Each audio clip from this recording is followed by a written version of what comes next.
सभी को प्रणाम। हम पढ़ रहे हैं वाग्मय उपासना समर्पण योग अध्याय 8। आइए परम पूज्य गुरुदेव वंदना माता जी का स्मरण करें, उनसे प्रार्थना करें कि आत्मा के उद्धार के लिए जो मार्ग हमें बताए जा रहे हैं हम उनको समझ सकें, उनको जीवन में उतार सकें और अपने आत्मशोधन का श्री गणेश कर सकें। तो गुरुदेव हमें कितनी सारी बातें समझा चुके हैं। सबसे पहले तो अपने भीतर देखने की यात्रा है, अपने अंदर के दोष दुर्गुण देखें। उसके बाद अकेला चलने की यात्रा है। ठीक है, अगर आपको लगता है कि आप अकेले हैं, कोई आपको समझ नहीं पा रहा, तो इट्स ओके। एक बार चलने की कोशिश कीजिए। जब भीतर वो प्रेम का प्रकाश जागृत होगा, क्योंकि जब सारी धुलाई हो जाएगी तो प्रेम जागृत हो जाएगा, और जब वो भीतर प्रेम जागृत होगा तो फिर अकेले नहीं रहेंगे, फिर तो बहुत बड़ा परिवार हो जाएगा, पता भी नहीं चलेगा कितना बड़ा। उसके बाद गुरुदेव बोल रहे हैं कि पहले छोटी छोटी चीज़ों को जीतने की कोशिश कीजिए।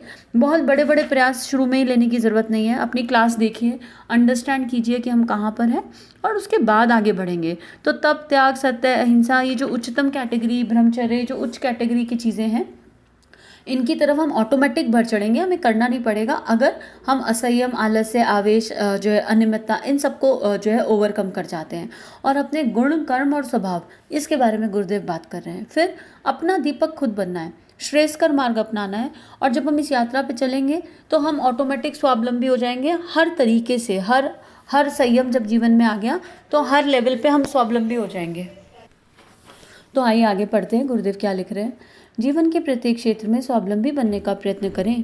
कर्म क्षेत्र में, व्यवहारिक जीवन में आप अपना जितना अधिक बोझ ऊपर उठाएंगे उतना ही आपके अकेले की शक्ति बढ़ती जाएगी, उतनी ही आपकी क्षमताएं उर्वर होंगी। अपने प्रत्येक कार्य को स्वयं पूर्ण करें। किसी भी काम को दूसरे पर ना छोड़ें। दूसरे की सहारे की आशा तनिक भी ना रखें। अपने लिए ऐसे कार्यों का चुनाव करें जिन्हें आप स्वयं अपने बलबूते पर कर सकें। दूसरे के भरोसे कल्पना के बड़े बड़े महल ना बनाएं। बालकों की तरह दूसरे के कंधे पर चढ़ने वाली वृत्ति को त्याग दें। दूसरे के बलबूते अपने आप को स्वर्ग का राज्य, अपार धन संपत्तियों का अधिकार, उच्च प्रतिष्ठा भी मिले तो उसे ठुकरा दें। अपने आत्मसम्मान के लिए अंतर ज्योति को प्रज्वलित रखें। स्वावलंबी बनने के लिए अपने प्रयत्न से आप छोटी सी झोपड़ी में रहकर धरती पर विचरण करें, मिट्टी खोदकर कड़ा जीवन भी बिता लेंगे तो भी बहुत बड़ी सफलता आपके लिए होगी। इससे आपके अकेले कि स्वतः में वह शक्ति, क्षमता पैदा होगी जो किसी भी वरदान प्राप्त शासक, पदाधिकारी, संपत्तियों के स्वामी को दुर्लभ होती है। तो गुरुदेव कितनी सुंदर बात बता रहे हैं कि यहाँ पर हम लोग छोटी छोटी चीज़ों पे डिपेंडेंट हैं। बच्चे पानी ला दो, लाइट बंद कर दो, कोई हमें ये दे दे, इन छोटी छोटी चीज़ों पे भी हम डिपेंडेंट हैं। सोचो बच्चे से एक गिलास पानी मांगा, उसने नहीं दिया तो मूड खराब हो गया, तुमको इतनी भी बात समझ नहीं आ रही। यहाँ ये नहीं कहा जा रहा कि बच्चों पे संस्कार नहीं डालने हैं। ऑब्वियसली बच्चे से पानी मांगना चाहिए, संस्कार होना चाहिए बच्चे में कि अगर कोई मेरा बड़ा मुझसे कुछ मांग रहा है तो दें। लेकिन अगर वो ना दे तो हमारा मन शांत रहना चाहिए, मन में अशांति नहीं आनी चाहिए कि अरे इतनी सी बात थी उसने दिया नहीं, हमें ये समझना है। तो ये तो एक छोटा सा एग्जाम्पल है, पर दिन भर में हम सोचें कि हम काम आउटसोर्स करने में कोई बुराई नहीं है, लेकिन उस आउटसोर्स पे डिपेंडेंसी नहीं होनी चाहिए। मैंने अपनी क्षमताएं देखी कि मैं कितना काम कर सकती हूँ। अब फॉर एग्जांपल घर में गेस्ट आ गए 50 लोगों का, for example being a female थोड़ा फीमेल एग्जांपल ज़्यादा आते हैं। 50 लोगों का खाना बनाना है। मैंने अपने मन में झांक के देखा, अपनी क्षमताएं देखी, अपनी फिजिकल मेंटल एफिशिएंसी देखी, जो मेरे ऑफिस का काम है वो देखा, जो भी मेरी परिस्थितियां हैं, मेरी जिम्मेदारियां हैं वो देखी। और अगर मुझे अंदर से आवाज़ आ रही है कि नहीं मैं 50 का नहीं बना सकती हूँ, तो मुझे आउटसोर्स करने में कोई प्रॉब्लम नहीं है। मैंने आउटसोर्स किया, लोगों की हेल्प ली और खुद मैनेजमेंट करके बनवाया। But at the same time अगर मुझे आउटसोर्स करने का ऑप्शन नहीं मिल रहा है तो मुझे इरिटेट नहीं होना है, मुझे अंदर से शांत रहना है, एकदम रिलैक्स रहना है। इसलिए गुरुदेव लिख रहे हैं ऐसे कार्यों का चुनाव करें और साथ में अपनी बात को खुल के रखना है। कोई जो भी आपसे एक्सपेक्ट कर रहा है कि 50 का बनाओ, उनको खुल के बोलो कि मैं अकेले नहीं बना सकती हूँ, आउटसोर्स नहीं हो पा रहा है तो आप हमें कोई सहयोग प्रोवाइड करा दीजिए, जिससे अंदर मन शांत रहे। अंदर मन शांत कब रहता है? जब भी हम कोई काम तीनों शरीरों से करते हैं। जब मेरा मन, वचन, कर्म, सब कुछ इंटेंशन उस काम में जुड़ जाती है, तब जो है वो काम अच्छा होता है। अब मान लो आप कोई बिजनेस करने की सोच रहे हो और आप बिजनेस आप करना चाहते हो, लेकिन आप किसी पे डिपेंडेंट होकर बिजनेस करना चाहते हो कि अब मुझे बिजनेस करना है, अगर ये XYZ लोग ऐसा ऐसा ऐसा ऐसा करेंगे तो मेरा बिजनेस अच्छा चलेगा, तो नहीं होगा ऐसा। आपका बिजनेस है, आप करना चाहते हो, उसमें लोगों का सहयोग लेना है, लेकिन वो चीज़ आपको आनी भी चाहिए। अब मान लो आपने कल रेस्टोरेंट खोलने का सोचा और आपको कुकिंग ही नहीं आती, तो आप शेफ पे डिपेंडेंट हो गए ना फिर। तो ऐसा काम ही क्यों सोचना जिसमें किसी पे डिपेंडेंसी क्रिएट हो रही है। ये बात हमें गुरुदेव समझा रहे हैं। और अगर जब हम दूसरों पे आश्रित नहीं होंगे, हमारा आत्मसम्मान बना रहेगा, अंतर ज्योति जागृत हो जाएगी और कोई भी काम करने जा रहे हैं इंटेंशन प्योर होनी चाहिए। हमेशा इंटेंशन हमेशा खुद को सपोर्ट करके सामने वाले को भी सपोर्ट करना। मेरा कोई भी कर्म, कोई भी काम मुझे क्या कंट्रीब्यूट कर रहा है, मेरी फैमिली को क्या कंट्रीब्यूट कर रहा है, समाज को क्या कंट्रीब्यूट कर रहा है, ये मुझे हमेशा देखना होगा। इसके बाद जो आत्मसंतोष भीतर उदय होगा वो जो है बहुत इंपॉर्टेंट चीज़ होगी। और बड़े से बड़े बिजनेसमैन के पास भी वो आत्मसंतोष, बड़े से बड़े पोस्ट वालों के पास भी वो आत्मसंतोष नहीं होता, ऐसा गुरुदेव लिख रहे हैं। जगत के कोलाहल के बीच तथाकथित अपने कहने वालों के बीच और साथियों के बीच भी अपने अकेलेपन को ना भूलिए। जगत के व्यवहार के बीच भी अपने को अकेला समझने का अभ्यास करते रहिए। नियमित रूप से आप ऐसा समय निकाल सकते हैं जब अपने अकेलेपन पर आप विचार करें, अपनी अंतर ज्योति से सानिध्य प्राप्त करें, उस पर विश्वास कर सकें।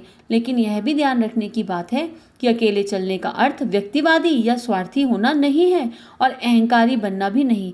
अब गुरुदेव यहाँ ये बहुत सुंदर पैराग्राफ है। गुरुदेव कह रहे हैं भीड़ में भी हम अकेला रह सकते हैं। मतलब अपने को मानो मैं शरीर नहीं, मैं आत्मा हूँ, और सारे रोल प्ले करने हैं।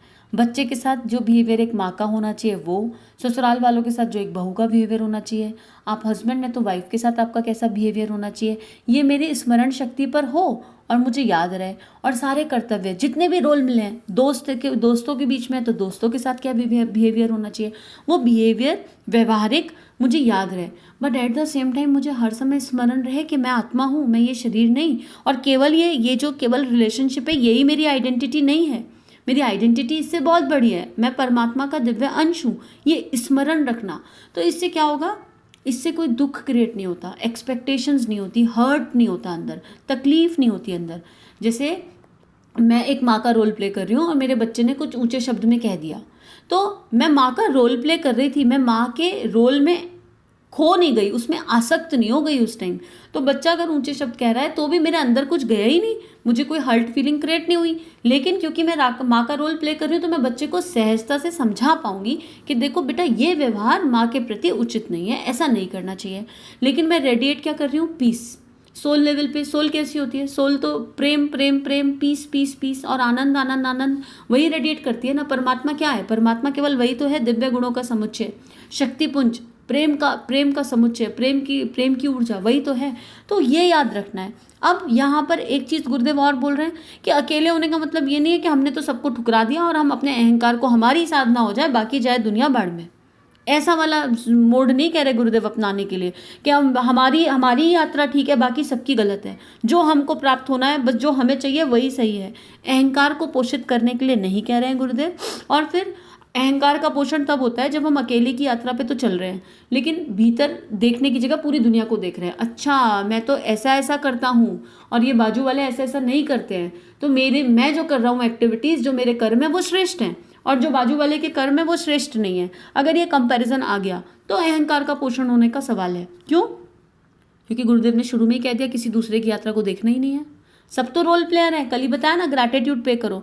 जो कोई ऊपर नीचे कुछ कर रहा है उसके लिए ग्रैटिट्यूड होना चाहिए मन में, क्योंकि वो तो परमात्मा का भेजा हुआ दिव्य आत्मा है और भगवान आपको उस पर्टिकुलर इमोशन से, उस पर्टिकुलर कलेश से, उस पर्टिकुलर लो फीलिंग से बाहर निकालना चाहते हैं। तो आगे गुरुदेव लिख रहे हैं, जहाँ व्यक्तिवाद और अहंकार पैदा हुआ कि मनुष्य अपने श्रेय पथ से भटक जाता है, गलत काम कर बैठता है जो उसे पतन की ओर अग्रसर कर देता है।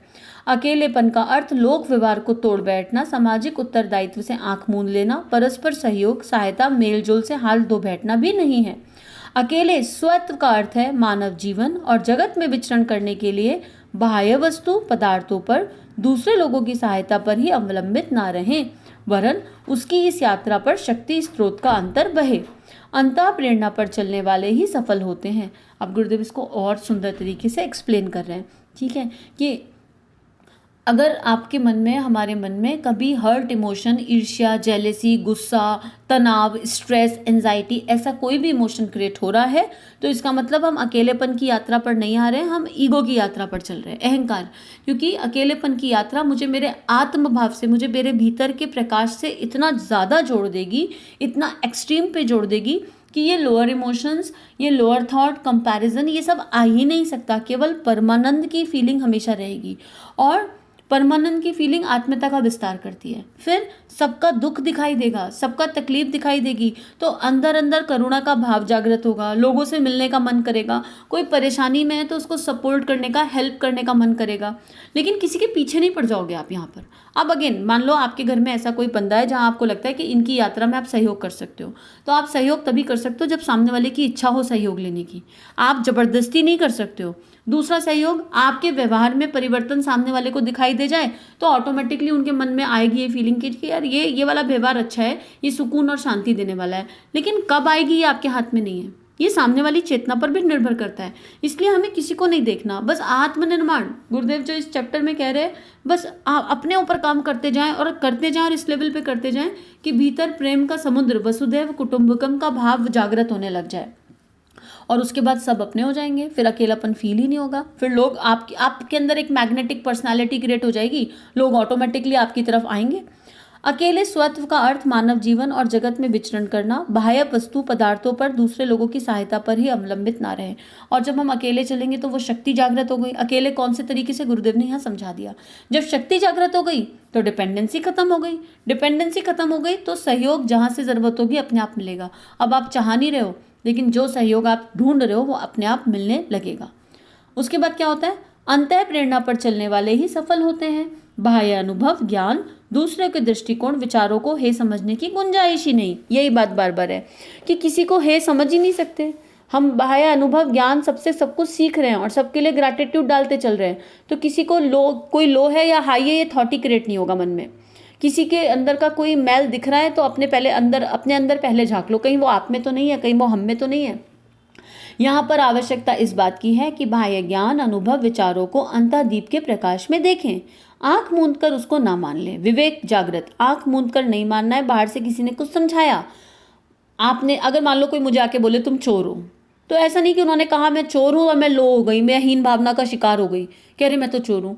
मुझे आंख बंद करके अपने अंतःकरण से पूछना है कि क्या मैं तीनों शरीरों में से किसी भी स्तर पे चोरी करती हूँ। मैंने कोई भावनात्मक चोरी, विचारिक चोरी, कर्म से कोई चोरी की, और मेरी अंतरात्मा कह रही है नहीं नहीं नहीं, मेरे अंदर चोरी का स्वभाव अभी इस आत्मा में नहीं आ रहा है, तो तुरंत उस भाव को परमात्मा के श्री चरणों में रख दो। हे परमात्मा, ये सामने वाली आत्मा कह रही है कि मेरे अंदर चोरी है और इनको दिखाई दे रही है, मुझे अभी नहीं दिख रही, मेरे भीतर वो ज्ञान जागृत नहीं हो रहा, तो अगर कहीं है तो मैं उस भाव को, उस संस्कार को, उस कुसंस्कार को आपके चरणों में रखती हूँ और आप देख लो और मुझे उस यात्रा पे बढ़ा दो। और उस सामने वाली आत्मा को बहुत बहुत धन्यवाद, बहुत बहुत थैंक यू कि उसने मेरे भीतर का एक विकार मुझे बताया। अब वो विकार अगर दिख गया तो काम किया जा सकता है, लेकिन अहंकार कई बार हमें विकार देखने नहीं देता, तो उस विकार को परमात्मा के श्री चरणों में तो रखा जा सकता है कि परमात्मा आप क्लीन कर दो, आप देख लो, आप ज़्यादा बेहतर जानते हो। और धीरे धीरे सारे विकारों से एक एक करके निकलते हैं। समय लग सकता है, कितना उसका पता नहीं, क्योंकि जन्मांतर की यात्रा है, लेकिन सुकून इसी पल मिलता है। इसी पल क्या मिलता है, आनंद मिलने लगता है। यात्रा पे चलना शुरू करो, भीतर एक परमानंद, एक दिव्यता, एक प्रकाश जागृत हो जाएगा। मतलब उसको एक्सप्लेन नहीं कर सकते, शायद शब्द नहीं है।